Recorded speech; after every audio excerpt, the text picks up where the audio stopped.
各位嘉賓、各位教授、各位同學，大家好，我係香港工程師學會主席陳一心。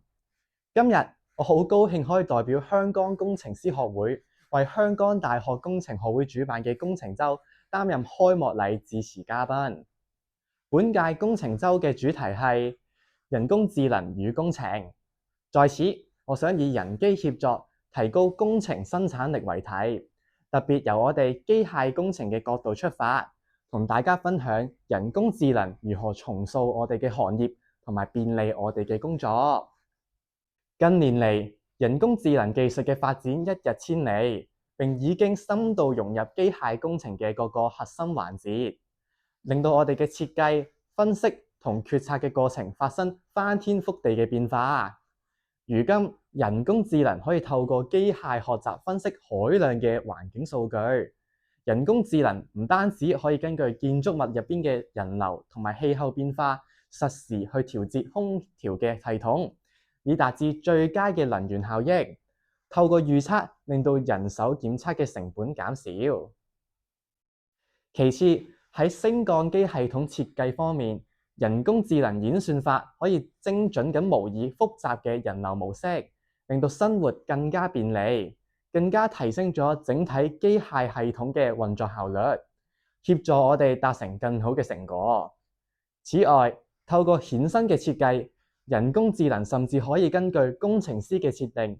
自動演算出最適合嘅機械部件結構，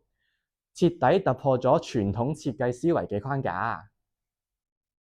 面對咁強大嘅運算能力，我哋不禁要問自己，喺人工智能嘅時代，人類機械工程師嘅價值係喺邊度呢？答案就係喺人機協作啦。人工智能雖然擅長處理龐大嘅數據，但佢缺乏人類嘅創造力。人類嘅智慧喺定義問題，當人工智能為我哋提供一套設計嘅時候，最終把關嘅仍然係擁有專業判斷力同埋實務經驗嘅工程師。我哋將人類嘅宏觀視野結合人工智能嘅精準同高效，就可以將成個機械工程嘅行業生產力推往新嘅高峰。我在此勉勵各位，唔好將人工智能視為取代我哋嘅威脅，而應該將佢視為我哋身邊強大嘅夥伴。喺日常嘅學習當中，我哋可以善用人工智能；喺未來嘅職場同埋實習當中，我哋更加應該利用人工智能處理重複性嘅計算工作，將寶貴嘅時間同精力集中喺系統架構嘅創新，真正做到學習同工作事半功倍。總括而言，人機協作為工程師插上咗科技嘅翅膀，令到我哋可以用更加高嘅效率解決前所未有嘅難題。